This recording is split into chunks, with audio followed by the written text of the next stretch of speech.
年度模拟中小学传统艺术比赛荣获甲等成绩。第100年2月15日参加盐水风炮南以一大森第二森展演。本校宋江镇融合社区并结合国术教学，主训期间经常参加社区庆典活动，更常获邀参与各单位、社团重大庆典表演，珍获好评。现在我们欢迎第一头港国小，请大家以热烈的掌声鼓励第一头港国小。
还最久一年了。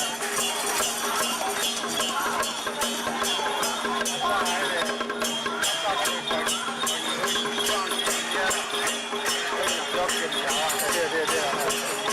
他干的挺好。对对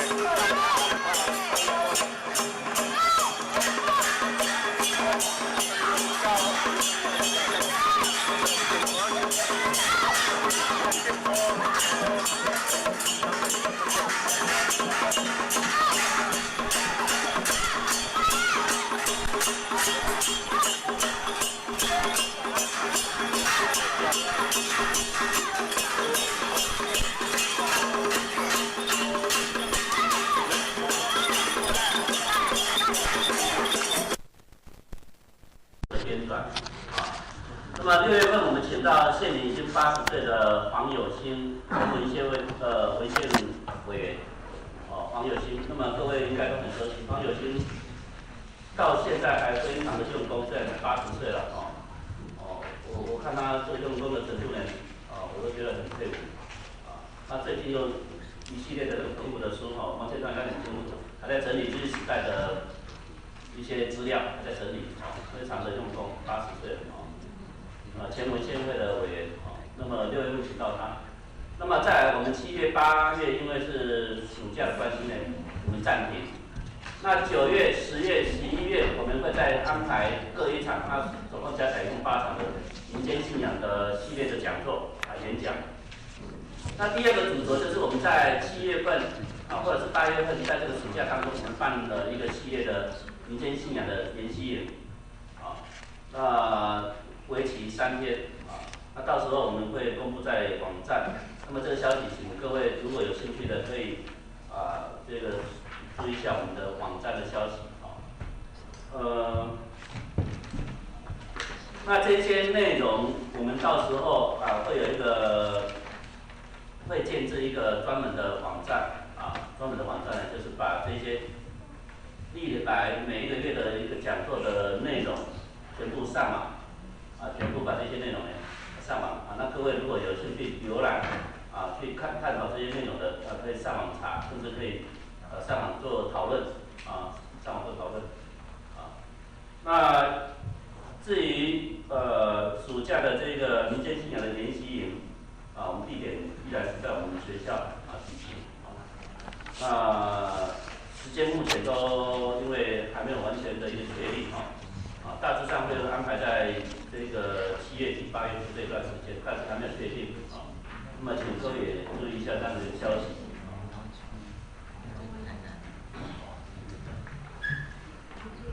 这个我跟各位报告一下这个民间信仰的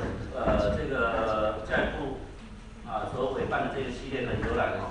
那么事实上教育部一共委托了几个学校来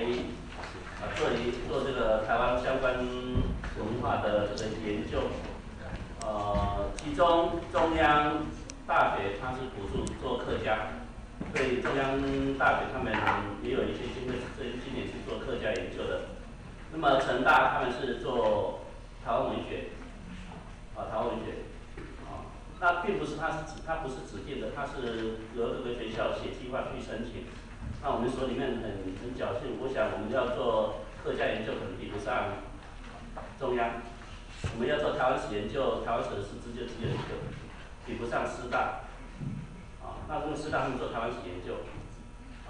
那这个做台湾文学比不上成大，因为成大有大学部硕士班到博士班师资他们最强，所以后来我觉得我们这边可以动用的就是民间信仰民间信仰。那么很侥幸呢，教育部通过了那么当然通过了这一个补助呢，我们会尽量把这个计划来做好把这个计划做好。那我想时间也差不多了我先来介绍一下王老师王建川呢王老师呢他是这个我没有记错吧，应该是政治大学政治大学的这个历史学学士那么硕士呢是清华大学的历史学硕士，那博士我们是同学啊，虽然我看起来比较苍老一点啊。但是虽然我虚长他几岁嘛，但是很丢脸哈。他的著作呢比我还多很多，哦，他的知名度呢高出我许多，哦，这是我一直觉得很丢脸的啊。他的著作，我想你们只要上网随便 Google 你打个王建川，这样一大堆，台湾的斋堂台湾的软堂台湾的这个模拟教研究啦。他甚至在大陆、在香港都有相当高的知名度。大陆很多研究民间宗教的这个学者呢，很早就一直很推崇王建川王教授。那今天我想第一场我就请我的同学也是我的好友王建川王教授呢来帮我们做这个专题演讲。他的题目是台湾的民间地震野音从宋江镇谈起对香港民来讲起。以王教授他有一个专长，就是他对书疗史料的掌握这个敏锐度很够很强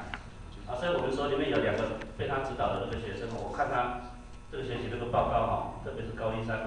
我一看就是已经有行家指导过了，史料料得出来，跟没有人知道可能差很多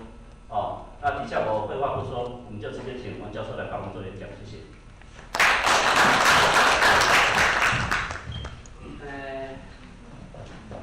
很高兴有这个机会到会所来这个本来我是答应到会所来接课，不过因为我们学校这个不大放心老师出去所以这个我来很之前也不敢这个逾越，所以呢就没有这个因缘那原来的意思就是说，那就抽空礼拜3的时候呢，来跟各位同学呢交换意见这个希望对各位的论文呢，尤其是在宗教信仰方面呢，能够有点注意那后来那个戴文峰这个戴教授呢，他打电话给我说要变成一个演讲，那我也没有想到是教育部的，我以为演讲其实基本上也是一个意见的交换。然后后来又说要交一个稿子，那我更烦恼了因为连这个岁末年终呢都是稿债的这个追债期但我这个人有一个习惯就是，我觉得好像没有什么特别的东西，我是基本上是不会写这个如果把以前写过的东西拿出来，又有一稿好几次的嫌疑我也不大愿意，所以我就是很匆忙的呢，就是给了这边台湾的正头这个基本上呢是我对台湾正头初步研究的这个第2篇文章，第1篇是八家将但是八家将呢，我从2001年完成到现在呢，我都没有把中文本拿出来，就是因为今年呢英文本出来了所以因为我要等着升本，所以我绝对不能让我的中文本呢这个提早曝光然后其次就是这个宋江镇。那为什么我在2000年的时候呢？其实因为接触到嘉义市治那嘉义市的时候，张博雅那时候当市长，他只有一个要求，他说嘉义市治呢，你跟嘉义市无关的呢，只能写3000字，其他所有的内容全部都要跟嘉义有关，所以就逼得我们所有参与嘉义市治的人都要去田野调查。我当时候接的是宗教篇民间信仰跟所谓的这个一贯道，还有天理教。那初稿写出来以后呢，是写85间寺庙，但是我发现一个现象，就是嘉义市呢的镇头颇有特色，尤其是八家将，因为嘉义市的八家将呢，这个堂宇很多，而且更重要的是每一个堂都有一个庙，而在庙里面它有八家将的壁画，跟那个小的神像，这个在所有的镇头跟庙宇里面是非常独特的我那个时候就想说，那这个东西呢，它到底是怎么回事？所以在这个嘉义市治的末期的时候，就开始有一个重点，就是转到所谓的家将等这一些镇头的一个这个调查。所以到了2001年的时候，我交出下一次的释字的初稿的时候呢，我呢当时候跟他要求说，我们在这个公教的是立头港国小。假如呢我们先下一队金鸟国小，请到准备区准备。县市制的这个合约，在好，让我们现在欢迎。除了庙跟神明之外，作为一个很重要的辅助团体，政府一定要把它纳入调查。假如这不调查呢，这一些文化呢，它即将慢慢的消失，这个是最早。现在我们先。所以后来呢，立头港国小。大家这样呢，就连带。本校儿童宋江镇于民国81年元月4日成立，经营少子化因素而停训数年。在本校校长王家立之分走下，积极新会民国99年重新主训，并请国家新传讲方金生先生担任教练，本校李进先生担任助理教练，成员由2年级以上的同学，男女任何组成，平时训练利用社团和课余的时间练习。首次参加台南县99年国民中小学传统艺术比赛，荣获甲等成绩。第100年2月10日参加盐水风炮南移伊那森比尔森展演。本校宋江镇融合社区并结合国术教学，主训期间经常参加社区庆典活动，更常获邀参与各单位、社团重大庆典生活活动。现在我们欢迎立头港国小，请大家以热烈的掌声鼓励立头港国小。就是南寮东妈祖讲的习惯，因为这是一个非常重要的一个宗教性的现象，它透过大规模的节日啊，学生还有这个呈现了一个就是以往没有去注意到的这一种文化现象。你要去管音乐性的政治，那武馆呢是武术性的场景，武术性的政治，它中间呢跟宗教的交涉呢，我们可以看得出来。但是除了宗教之外，它跟一般之间的交涉呢，也可以看得出来。因为你要有曲管，它牵涉到要有人支持；你要有5个正头，牵涉到也要有人支持。最重要的是那种权势平衡。而且你一群会武功的人，你在传统社会啊，你要怎么存续下来，就牵涉到政府的力量。所以我都觉得啊，这个林美龙小姐呢，无意中呢，她发现了一个这个台湾直接对你的一个非常重要的一个现象。可是呢，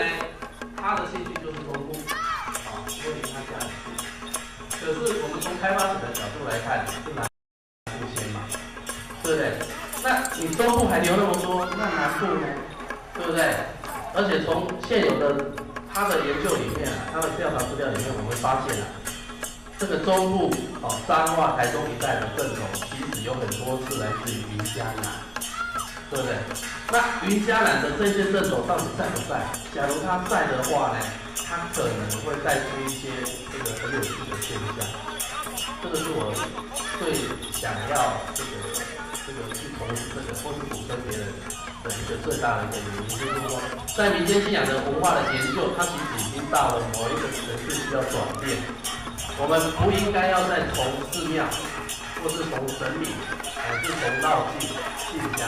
不能只这样看。因为如果是这样，那台湾的民间信仰未免太可怕，对不对？那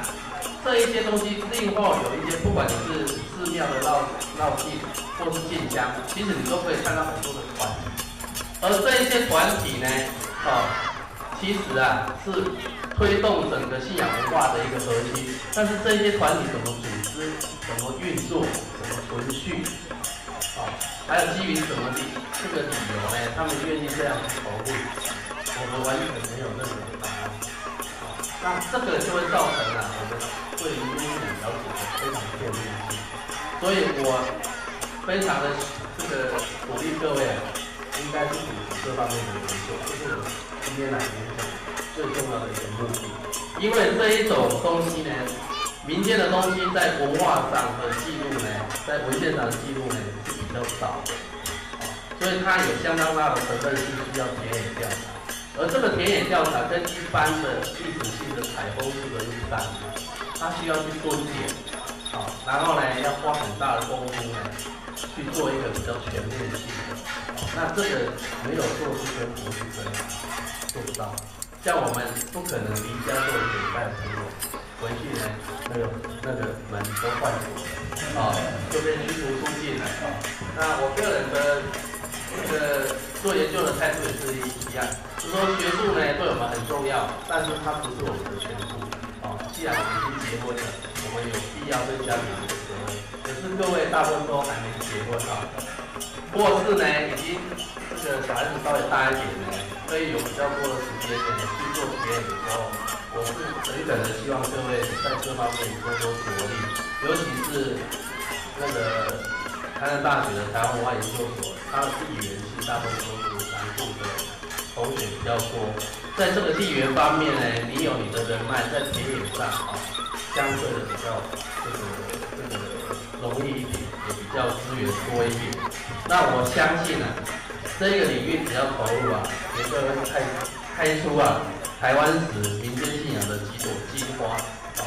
这个呢，绝对是可以的。据我初步的了解，你往北到嘉义，东石沿海的，跟内陆靠近山区，像班路这一些，其实还有很多的镇头。但是因为我当时候呢，我的钱是拿嘉义去考嘉义县，考到没了，我当然就提了，对不对？可是我还有台南县，台南县很大，台南县呢，这个这么大的关于镇头的调查，其实是很少。可能大家会认为说黄文博先生也做了一些，但是黄文博先生他的角度跟我有一点最大的不同，就是我观察镇头，我主要是注重在它跟庙宇之间的这种镇头，而不是职业性的镇头。职业性的镇头，它就少了一个文化的意义。既然我的镇头是因为表演、谋生、赚钱而成立的，所以我基本上我可以任意变化。更重要是我跟寺庙没有关系，没有关系就没有那个社区的依属性。所以我总觉得黄校长呢，他当时候没有去可能没有去注意到这一点，所以他的那个调查呢，我基本上认为说应该还有很大的拓展空间尤其是镇头跟庙宇之间的关系，这个在台南县这么广大的地区是还没出来。高雄县呢，虽然内门的宋江镇呢热闹滚滚，但是呢我也看了一下内门宋江镇的资料，好像民国50年以前的资料是没有那你说内门的宋江镇很早，我绝对不相信我这篇小文章第一个就是我质疑，等等，因为我是历史系出身的，你说你很早，很简单，你提供一些资料给我根据呢陈丁林先生呢编的一本庙志就是归仁的一个大道公的这个庙志，他后面有收了2张大正5年的述文，那个时候就是提到这个保正大帝庙最重要的镇头就是宋江镇。假如内门有比大正年间还早的宋江镇，我不相信它没有任何类似像述文这种内部的文献，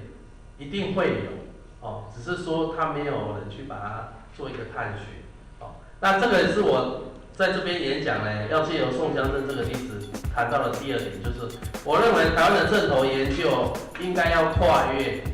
对正头的所谓的这个现实性的研究，不能只讨论现况啊。如果它只有现在的意义呢，那这个正头并没有值得我们那么重视。因为现在的活动那么多，我为什么不去讨论那个所谓电子花车哦，或是呢闪亮三姐妹那一种哦，乃是呢乃至呢诵经团，而为什么要去讨论这些正头呢？就是因为这些正头它有很长远的文化意义，它在跟整个乡村社会、跟整个这个寺庙文化，它有它的关联性啊。而这个关联性是需要这个正头的历史研究跟相关文献呢出来给予说明啊。那根据我初步的看法，其实每一个正头背后都会牵扯到地方势力啊，因为呢地方士绅通常透过庙宇的运作跟庆典的活动去展现它的影响力。所以呢，如果你是讨论家族史还是社区史，必然也会碰到这个问题。只是说以往比较没有从这个正头这个角度去看人群的组织跟人际关系的运作。所以我是觉得说，我们呢应该要把正头的文化史研究跟历史研究呢，应该要这个努力的去推进。那我就是举一个宋江镇的这个例子。那在这里例子里面呢，我当然是比较常见的像那个片冈演的台湾风俗志，还有所谓的寺庙台账，就是像嘉义厅的这个寺庙台账。但这中间呢，最重要的就是我提供了一个日本皇太子跟日本太子到台湾来，就是说其实我们现在对民间信仰或是民间的正头的态度跟日本时代比起来，我们不见得有前进他们那个时候其实是把它当做一个地方名产，就是说地方上的文化上的一个特产。所以当皇太子来的时候呢，他们要展现最具地方特色的，他的名单居然正头是第一目标，所以呢，我基本上要澄清的就是说，在日本统治台湾时代除了皇民化后期，皇民化那个时期之外，整个日本政府对台湾宗教信仰，尤其是这一种所谓的游艺性的这个正头，基本上呢，他的态度是比较宽容的，因为他把它当作是一个文化现象，所以以往因为我们对这方面知道的太少，所以我们认为日本政府一定是压制，不然就是过于重视，可实际上他很重视就是你看皇太子来第一页跟第二页之间的时候呢，他有台南市呢，有七个节目，第一个就是宋江镇，第二个是八爷九爷，第三个是北管，你看北管是传统的，比较属于雅乐型的这个音乐性的，诗意这是一格，南管雅乐13音，你看宋江镇跟将爷居然是名列前茅，这个呢真的是不可思议，而且更有趣的是其中的八爷九爷就是这个七爷八爷，在日本时期呢还是台湾文化的代表，因为呢他们在台湾办了一次博览会，结果呢这个很多日本人呢看到七爷八爷觉得很有趣，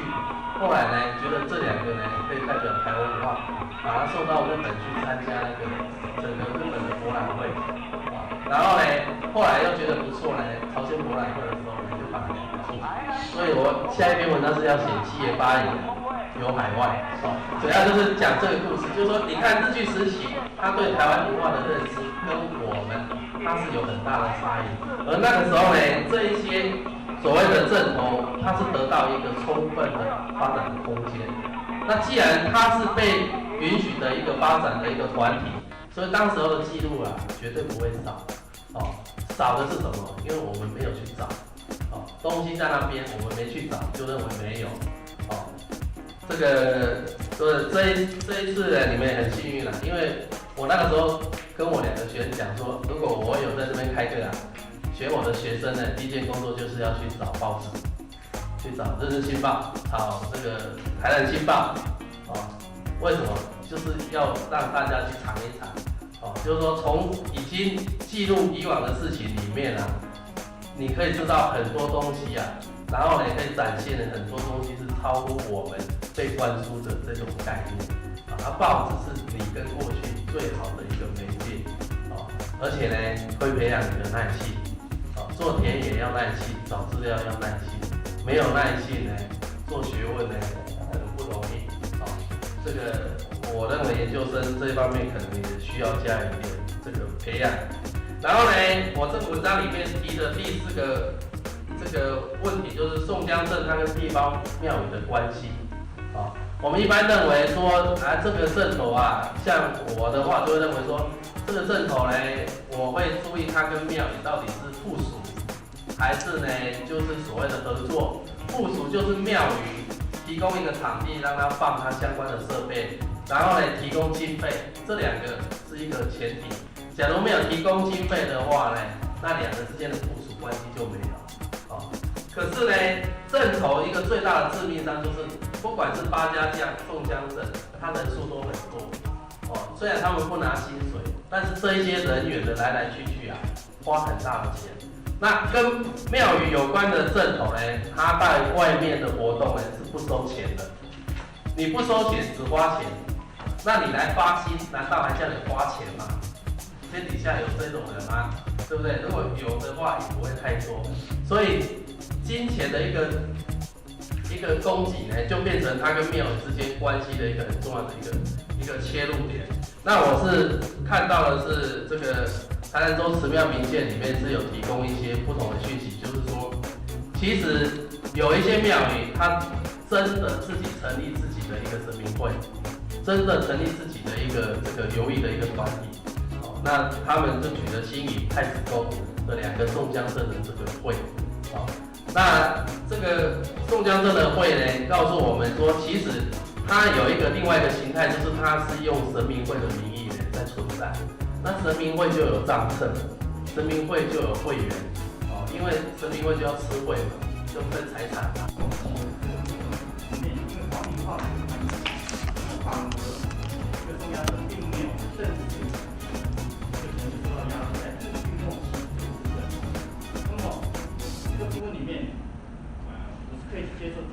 但是老一辈的在跟我往前再追到所谓的日据初期清末的这个阶段里面，他跟我讲，这是我们村落宋江镇的前身有所谓的枪队。不知道老师有没有问到类似这样的一个问题，就是说在宋江镇村落还没有正式成立宋江镇之前，在清末初期、清末末期这个阶段里面，有所谓的地方自卫队，它也是部署在宗庙里面、寺庙里面的一个团体。那他所谓的枪队，这个枪，我问出来的一个结果是实际的一个枪，是现在所谓有这种射击能力的这个枪。射枪。对，是有这样的。有没有类似问到像这样的一个期邀访谈的一个结果？我田野调查这个部分，因为我是在做这样的一个求证。这是第一个问题要请教老师的。那么第2个问题里面呢，我刚刚讲到有这个家将部分。官将里面有所谓的先辈，那么我要所了解是宋江郡有没有类似这样的一个部分？那么事实上我村落的一个宋江郡来自于咖喱关寮、关子寮的一个师傅的一个传承，师傅的一个传承。那么1年前之前，我帮他做了一些某方面的一个资料的一个结果，他有做了将近7代的宋江镇，也就是说那个村落里面。关子寮里面、把它寮里面，它有将近200年的一个宋江镇的一个历史。有一位老先生叫李玉章，那个也是八家将的一个老前辈。对。那么我有获得他相关的一个资料，能帮他做对证。那么将近有200年的一个历史。那么我所要问的就是说，除了这个村落之外，像我这个村落里面，如果要正式要算，是从光复之后开始算，已经到目前可能也算也只有第3代或第4代而已。那么我所要问的问题就是说，其他的村落有没有类似这样可以很完整的追溯到中央镇的一个哪一代是怎么样主要的这个部分？我主要问中央镇这个部分。2个问题请教老师，谢谢。先从后面的答哈，就是先辈组这个在施政八家将都看过都还保留。那个西来安的也有，白龙安的也有，白龙安的蛮漂亮的但是它不是放在庙，它是放在那个现在的负责人传到这一代负责人因为你一定是像中间这一个一直传下来，所有的东西都是交给中间这一个直接的负责人然后他去负责所以你关键是要找到这个人那个宋江镇我还没看到真正的先辈图所以依照这个来看，他应该也有，因为宋江镇也是有吃会嘛，对不对？因为他们都每年一定要吃会嘛，因为吃会它就是一个延续每年凝聚感情的一个很重要的方式。那这个他既然呢有排这个辈应该是会有先辈图这个那你所讲的林玉章我要提醒一下，因为有很多人去跟林玉章做田调，但是出来呢每一个人都不一样，你懂不懂？所以我们一定要特别注意，田野调查里面有一些怪怪的老人，懂不懂？你要注意，他是见人说人话见你说你，见他说他，所以你除了听他说，更重要是请他拿资料甚至呢，他们都葬在哪里也可以不然呢，很简单，他都跟你讲说，我家3代都是这个宋江镇的教头就是那个这个教头，没关系，请你去申请你家的日据时期的户籍誊本。各位要注意，我们也是要感谢日本政府在1907年建立完整的户籍制度我在做嘉义市制的时候就。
最久一年了。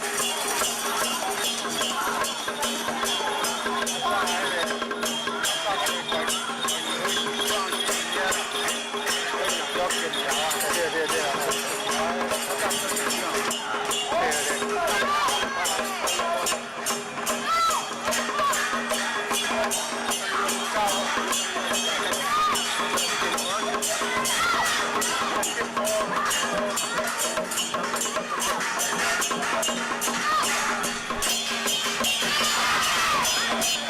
Hãy subscribe cho kênh Ghiền Mì Gõ để không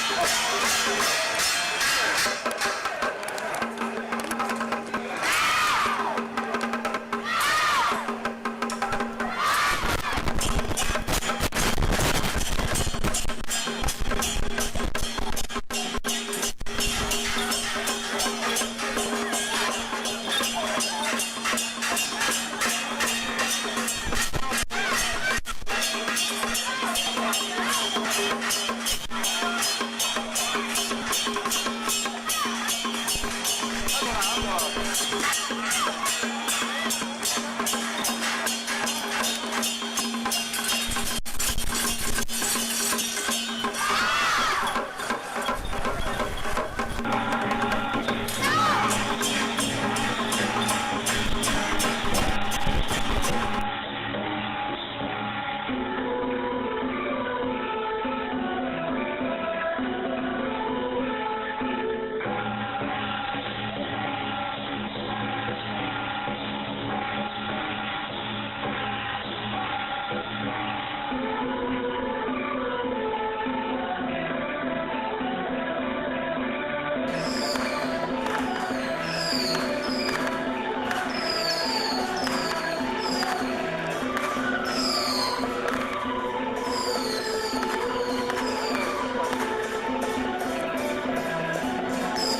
Thank you.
大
集英社太平新村。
年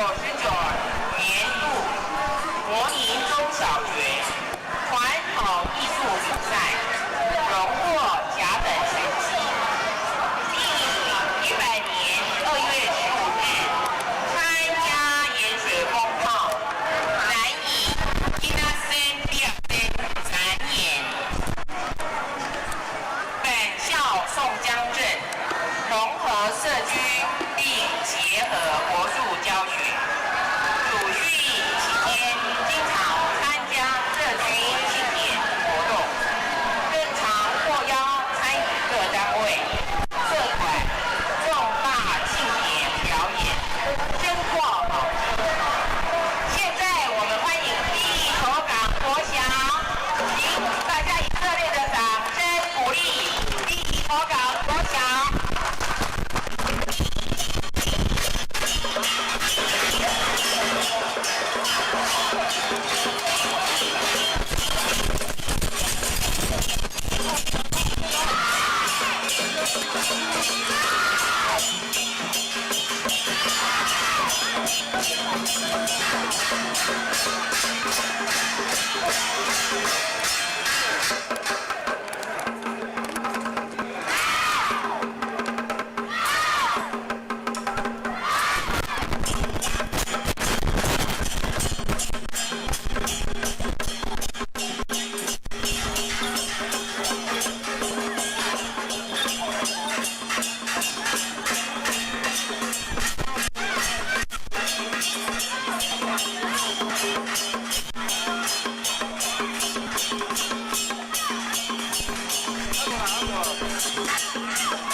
还最久一年。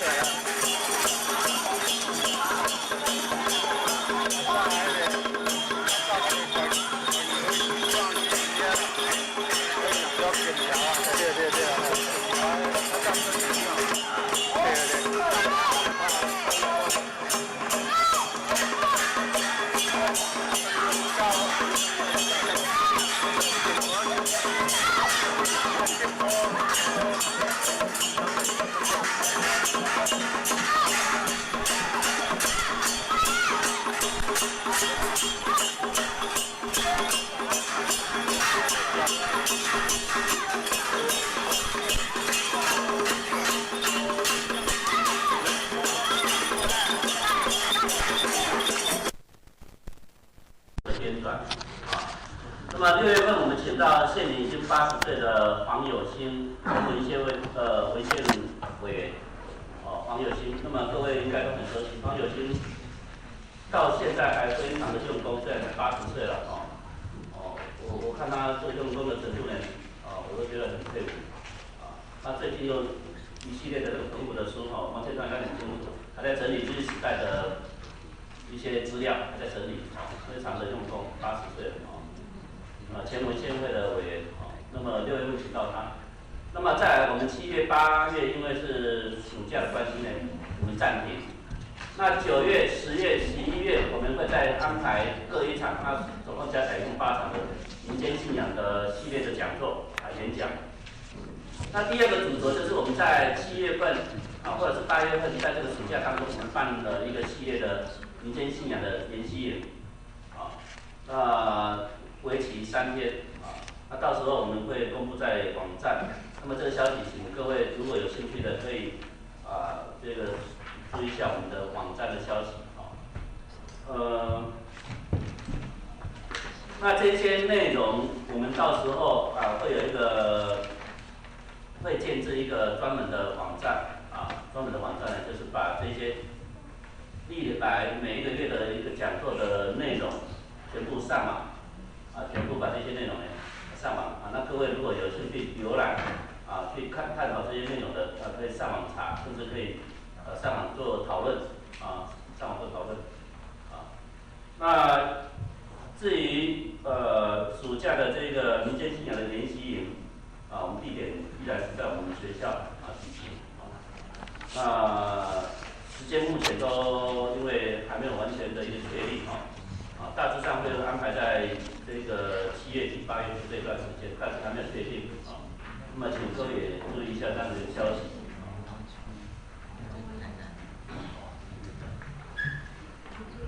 这个我跟各位报告一下这个民间信仰的这个教育部所委办的这个系列的游览那么事实上教育部一共委托了几个学校来做这个台湾相关文化的这个研究其中中央大学它是补助做客家，所以中央大学他们也有一些经费，今年是做客家研究的。那么成大他们是做台湾文学，台湾文学，那并不是它不是指定的，它是由各个学校写计划去申请。那我们所里面很侥幸，我想我们要做客家研究可能比不上中央，我们要做台湾史研究，台湾史的师资就只有一个，比不上师大，那师大他们做台湾史研究，那这个做台湾文学比不上成大，因为成大有大学部硕士班到博士班，师资他们最强，所以后来我觉得我们这边可以动用的就是民间信仰，民间信仰。那么很侥幸呢，教育部通过了那么当然通过了这一个补助呢，我们会尽量把这个计划来做好把这个计划做好。那我想时间也差不多了我先来介绍一下王老师王建川呢王老师呢他是这个我没有记错吧，应该是政治大学政治大学的这个历史学学士那么硕士呢是清华大学的历史学硕士，那博士我们是同学啊，虽然我看起来比较苍老一点啊。但是虽然我虚长他几岁嘛，但是很丢脸哈，他的著作呢比我还多很多，哦，他的知名度呢高出我许多，哦，这是我一直觉得很丢脸的啊。他的著作，我想你们只要上网随便 Google 啊，你打个王建川，这样一大堆，台湾的斋堂啊，台湾的软堂啊，台湾的这个模拟教研究啦。他甚至在大陆、在香港都有相当高的知名度。大陆很多研究民间宗教的这个学者呢，很早就一直很推崇王建川王教授。那今天我想第一场我就请我的同学也是我的好友王建川王教授呢来帮我们做这个专题演讲。他的题目是台湾的民间义政野音从宋江镇谈起对香港平台风气以王教授他有一个专长，就是他对书疗史料的掌握这个敏锐度很够很强所以我们说里面有2个被他指导的这个学生，我看他这个学习这个报告特别是高一3我一看就是已经有行家指导过了，那史料料得出来，跟没有人指导过那个差很多那底下我废话不说，我们就直接请王教授来帮我们做演讲，谢谢。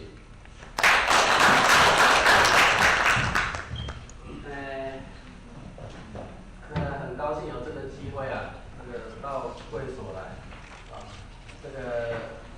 本来我是答应到会所来接课，不过因为我们学校这个不大放心老师出去所以呢这个我来很之前也不敢这个逾越，所以呢就没有这个因缘那原来的意思就是说，那就抽空礼拜3的时候呢，来跟各位同学呢交换意见这个希望对各位的论文呢，尤其是在宗教信仰方面呢，能够有点注意那后来那个戴文峰这个戴教授呢，他打电话给我说要变成一个演讲，那我也没有想到是教育部的，我以为演讲其实基本上也是一个意见的交换，然后后来又说要交一个稿子，那我更烦恼了因为连这个岁末年终呢都是稿债的这个追债期但我这个人有一个习惯就是，我觉得好像没有什么特别的东西，我是基本上是不会写这个如果把以前写过的东西拿出来，又有一稿好几次的嫌疑我也不大愿意，所以我就是很匆忙的呢，就是给了这一篇台湾的正头这个基本上呢是我对台湾正头初步研究的这个第2篇文章，第1篇是八家将但是八家将呢，我从2001年完成到现在呢，我都没有把中文本拿出来，就是因为今年呢英文本出来了所以因为我要等着升本，所以我绝对不能让我的中文本呢这个提早曝光然后其次就是这个宋江镇。那为什么我在2000年的时候呢，其实因为接触到嘉义市治那嘉义市的时候，张博雅那时候当市长，他只有一个要求，他说嘉义市治呢，你跟嘉义市无关的呢，只能写3000字，其他所有的内容全部都要跟嘉义有关，所以就逼得我们所有参与嘉义市治的人都要去田野调查。我当时候接的是宗教篇民间信仰跟所谓的这个一贯道，还有天理教。那初稿写出来以后呢，是写85间寺庙，但是我发现一个现象，就是嘉义市呢的镇头颇有特色，尤其是八家将，因为嘉义市的八家将呢，这个堂宇很多，而且更重要的是每一个堂都有一个庙，而在庙里面它有八家将的壁画，跟那个小的神像，这个在所有的镇头跟庙宇里面是非常独特的我那个时候就想说，那这个东西呢，它到底是怎么回事？所以在这个嘉义市治的末期的时候，就开始有一个重点，就是转到所谓的家将等这一些镇头的一个这个调查。所所以到了2001年的时候，我交出嘉义市的市志的初稿的时候呢，我呢当时候跟他要求说，我们在这个宗教的部分一定要立头港国小。假如呢我们先补下一队金鸟国小，请到准备区准备。县市制的这个朋友，在好，让我们现在欢迎。的时候，除了庙跟神明之外，作为一个很重要的辅助团体，政府一定要把它纳入调查。假如这个调查呢，这一些文化呢，它即将慢慢的消失，这个是最早。现在我们先。所以后来呢，立头港国小。大家这样呢，做联本校儿童宋江镇于民国81年元月4日成立，经因少子化因素而停训数年。在本校校长王家礼之奔走下，经会民国96年重新主训，并请国家新传奖方金生先生担任教练，本校李进先生担任助理教练，成员由2年级以上的同学，男女混合组成，平时训练利用社团和课余的时间练习。首次参加台南县99年国民中小学传统艺术比赛，荣获甲等成绩。并于100年2月10日参加盐水风炮南移伊那森比尔森展演。本校宋江镇融合社区并结合国术教学，主训期间经常参加社区庆典活动，更常获邀参与各单位、社团重大庆典，深获好评。现在我们欢迎立头港国小，请大家以热烈的掌声鼓励立头港国小。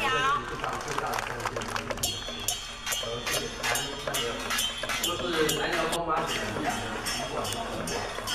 因为这是一个非常重要的一个宗教信仰现象，它透过大规模的节日啊、学生还有这个学校呈现了一个跟以往没有注意到的这一种文化现象。你要去管是音乐性的政治，那武馆呢是武术性的团体，武术性的政治，它中间呢跟宗教的交涉呢，我们可以看得出来。但是除了宗教之外，它跟一般之间的交涉呢，也可以看得出来。因为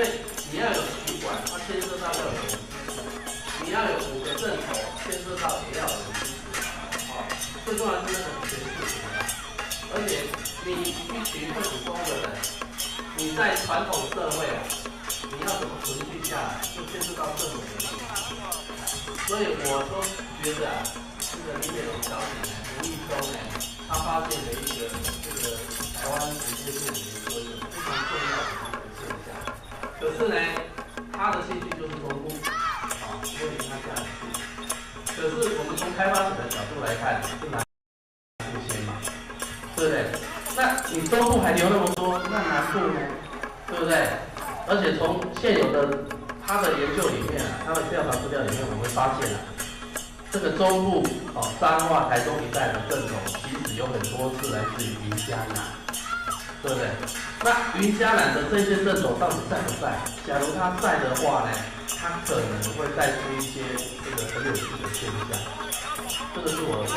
最想要这个去从事这个或是鼓吹别人的一个最大的一个原因，就是说，在民间信仰的文化的研究，它其实已经到了某一个层次需要转变。我们不应该要再从寺庙，或是从神明，还是从绕境信仰，不能只这样看。因为如果是这样，那台湾的民间信仰会太枯燥，对不对？那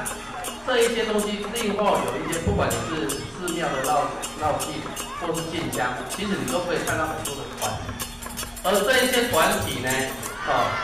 其实啊是推动整个信仰文化的一个核心。但是这一些团体怎么组织、怎么运作、怎么存续，还有基于什么这个理由呢？他们愿意这样去投入，我们完全没有任何的答案。那这个就会造成啊，我们对于信仰了解的非常片面性。所以我非常的鼓励各位啊，应该去组织这方面的研究，这是我今天来演讲最重要的一个目的。因为这一种东西呢，民间的东西在文化上的记录呢，在文献上的记录呢是比较少的，所以它有相当大的成分是需要田野调查。而这个田野调查跟一般的历史性的采风式的录档，它需要去蹲点，然后呢要花很大的功夫呢去做一个比较全面性的，那这个没有硕士跟博士生做不到。像我们不可能离家做1个礼拜的朋友，回去呢那个门都换锁了，就被驱逐出境了。那我个人的做研究的态度也是一样，就是说学术呢对我们很重要，但是它不是我们的全部。既然我们已经结婚了，我们有必要对家庭负责任。可是各位大部分都还没结婚或是呢已经小孩子稍微大一点呢，可以有比较多的时间呢去做实验的时候，我是诚恳的希望各位在这方面多多着力，尤其是台南大学的台湾文化研究所，它的地缘性大部分都是南部的同学比较多，在这个地缘方面呢，你有你的人脉，在田野上相对的比较容易一点，也比较资源多一点。那我相信这个领域只要投入也就会开出台湾史民间信仰的几朵金花。这个呢，绝对是可以的。据我初步的了解，你往北到嘉义、东石这个沿海的，跟内陆靠近山区像半路这一些，其实还有很多的镇头。但是因为我当时呢，我的钱是拿嘉义去考嘉义县，考到没了，我当然不提了，对不对？可是我还有台南县，台南县很大。台南县呢，这么大的关于镇头的调查，其实真的很少。可能大家会认为说黄文博先生也做了一些，但是黄文博先生他的角度跟我有一点最大的不同，就是我观察镇头，我主要是注重在它跟庙宇之间的这种镇头，而不是职业性的镇头。职业性的镇头，它就少了一个文化的意义。既然我的镇头是因为表演、谋生、赚钱而成立的，所以我基本上我可以任意变化。更重要的是，我跟寺庙没有关系，没有关系就没有那个社区的依属性。所以我总觉得黄校长呢，他当时候没有去可能没有去注意到这一点，所以他的调查呢，我基本上认为说应该还有很大的拓展空间尤其是镇头跟庙宇之间的关系，这个在台南县这么广大的地区是还没出来。高雄县呢，虽然内门的宋江镇呢热闹滚滚，但是呢，我也看了一下内门宋江镇的资料，好像民国50年以前的资料是没有那你说内门的宋江镇很早，我绝对不相信我这篇小文章第一个就是我质疑，因为我是历史系出身的，你说你很早，很简单，你提供一些资料给我根据呢陈丁林先生呢编的一本庙志就是归仁的一个大道宫的这个庙志，他后面有收了2张大正5年的述文，那个时候就是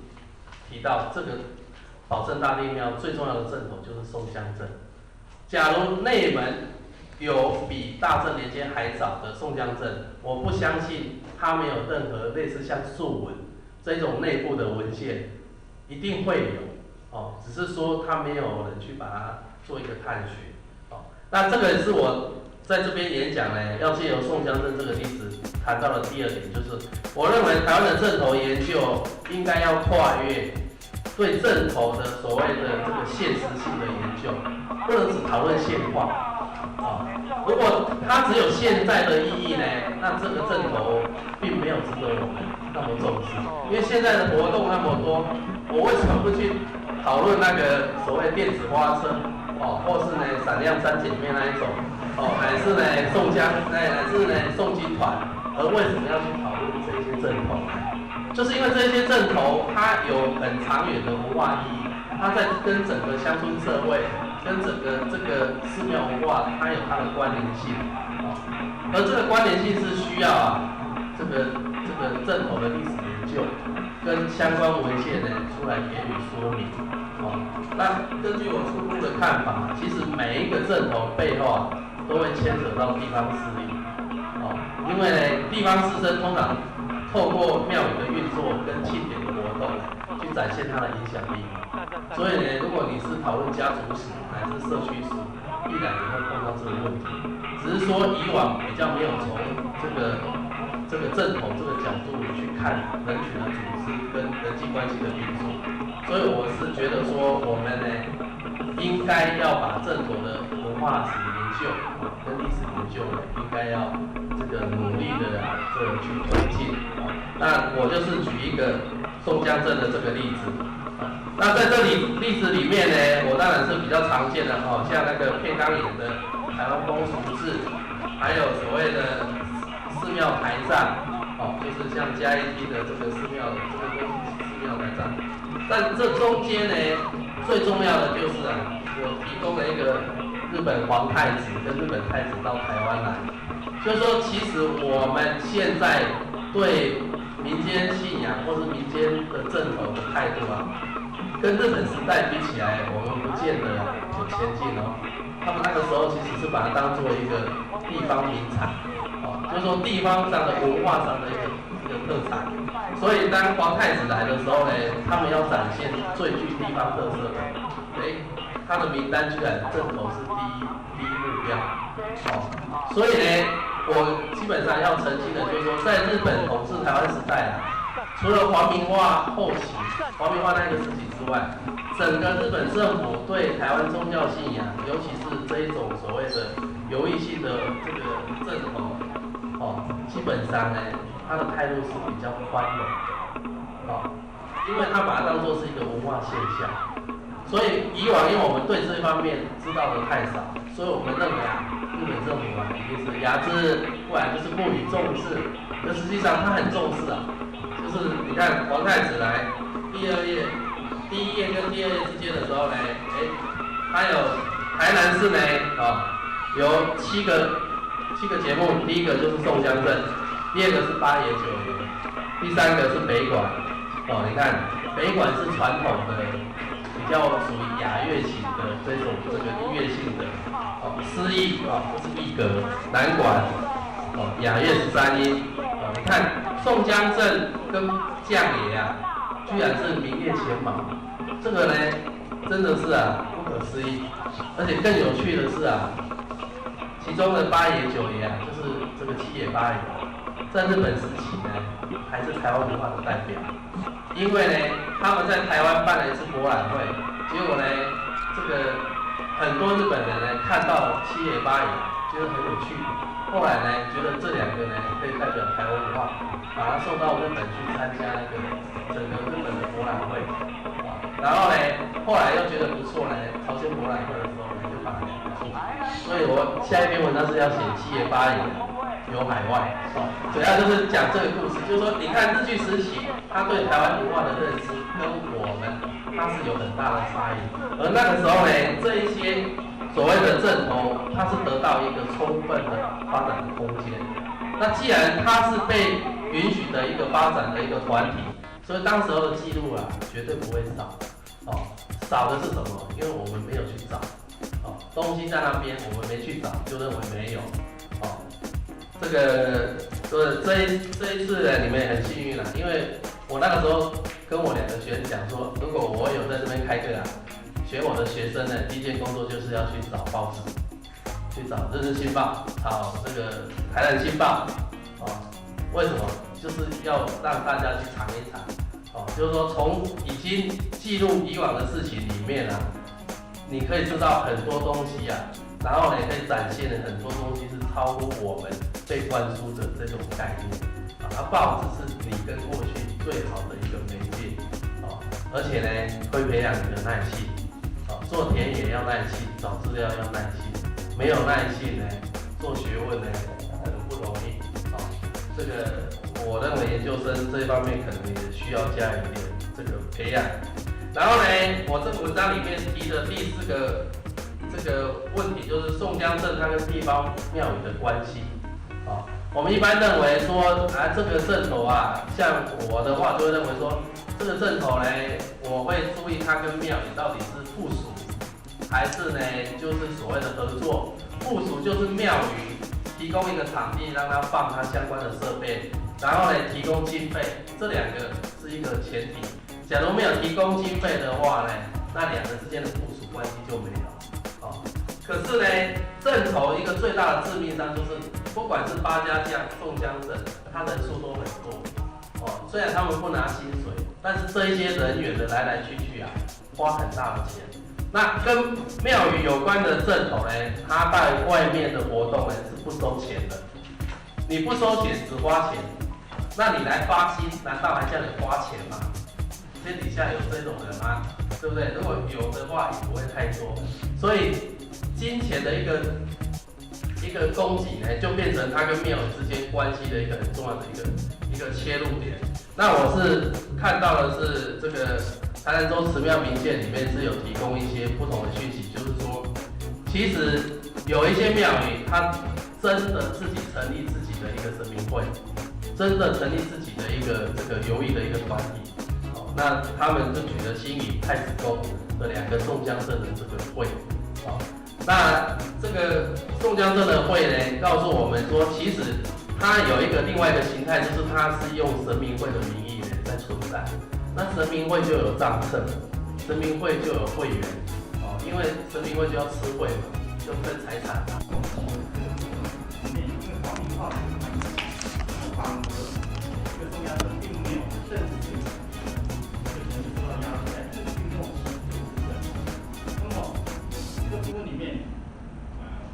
接受这样一个部分，但是老一辈的在跟我往前再追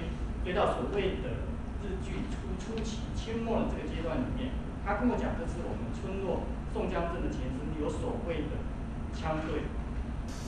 不知道老师有没有问到类似这样的一个问题，就是说在宋江镇村落还没有正式成立宋江镇之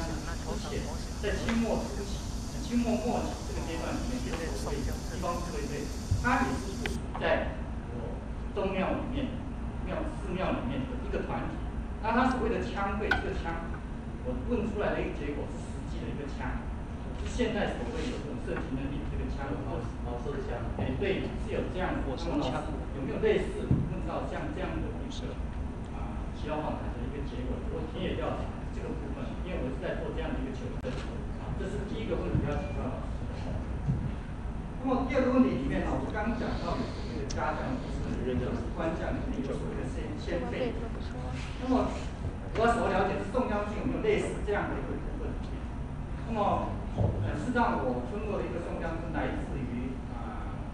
咖喱跟他寮关子寮的一个师傅的一个传承，师傅的一个传承。那么1年前之前我帮他做了一些某方面的一个资料的一个结果，他有做了将近7代的宋江镇，也就是说那个村落里面。关子寮里面、巴拉寮里面，它有将近200年的一个宋江镇的一个历史。有一位老先生叫李玉章，那个也是八家将的一个老前辈。对。那么我有获得他相关的一个资料，能发作会诊，那么将近有200年的一个历史。那么我所要问的就是说，除了这个村落之外，像我这个村落里面，如果要正式要算，是从光复之后开始算。到目前可能也算也只有第3代或第4代而已。那么我所要问的问题就是说，其他的村落有没有类似这样可以很完整的追溯到宋江镇的一个哪一代是怎么样主要的一个部分？我主要问宋江镇这个部分。2个问题，请大家实现。先从后面的答哈，就是先辈图这个在施政八家将哈都看过哈，都还保留。那个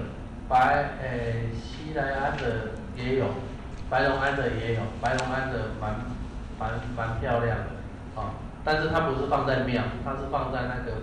现在的负责人啊，传到这一代负责人哦，因为你一定是像中间这一个一直传下来，所有的东西都是交给中间这一个直接的负责人，好，然后他去负责，好，所以你关键是要找到这个人，好，那个宋江镇我还没看到真正的先辈图，哦，所以依照这个来看，他应该也有，因为宋江镇也是有吃会嘛，对不对？因为他们都每年一定要吃会嘛，因为吃会它就是一个延续每年凝聚感情的一个很重要的方式。那这个他既然呢有排这个辈啊，应该是会有先辈图这个，哦。那你所讲的林玉章啊，我要提醒一下，因为有很多人去跟林玉章做田调，但是出来呢每一个人都不一样，你懂不懂？所以我们一定要特别注意，田野调查里面有一些怪怪的老人，懂不懂？你要注意，他是见人说人话，哦，见你说你，见他说他，所以你除了听他说，更重要是请他拿资料，哦，甚至呢，他们都葬在哪里也可以，啊，不然呢，很简单，他都跟你讲说，我家3代都是这个宋江镇的教头，哦，就是那个教头，没关系。请你去申请你家的日据时期的户籍誊本。各位要注意，我们也是要感谢日本政府哦，在1907年建立完整的户籍制度。哦，我在做嘉义市制的时候就。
最喜欢的。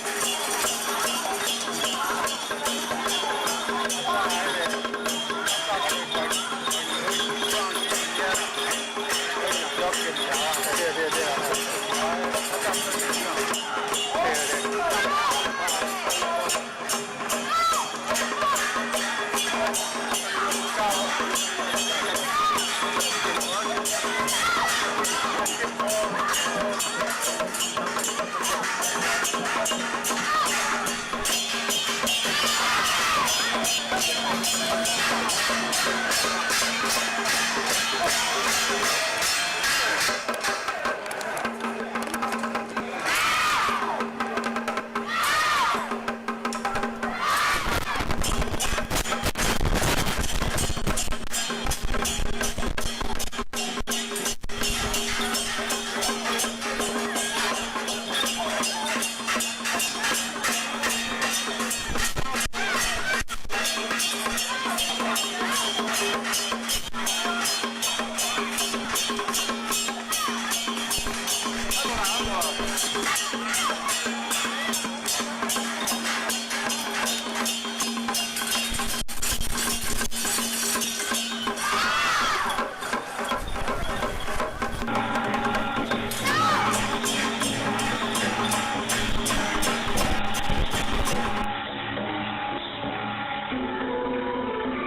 Gracias.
Hãy subscribe cho kênh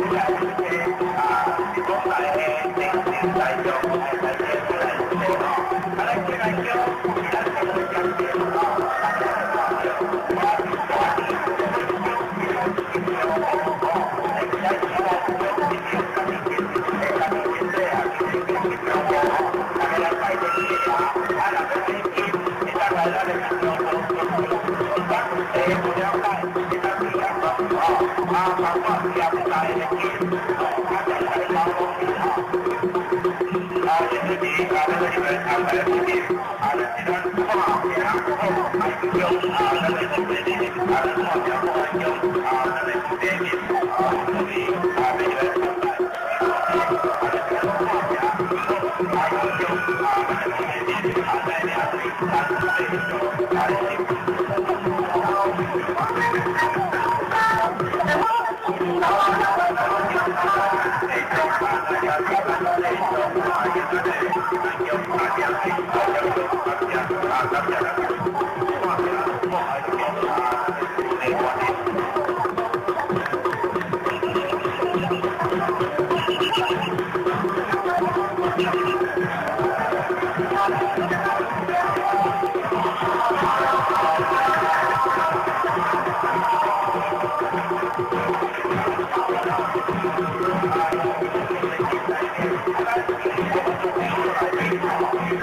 không bỏ lỡ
咱好条不上来，一个9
英社太平新村。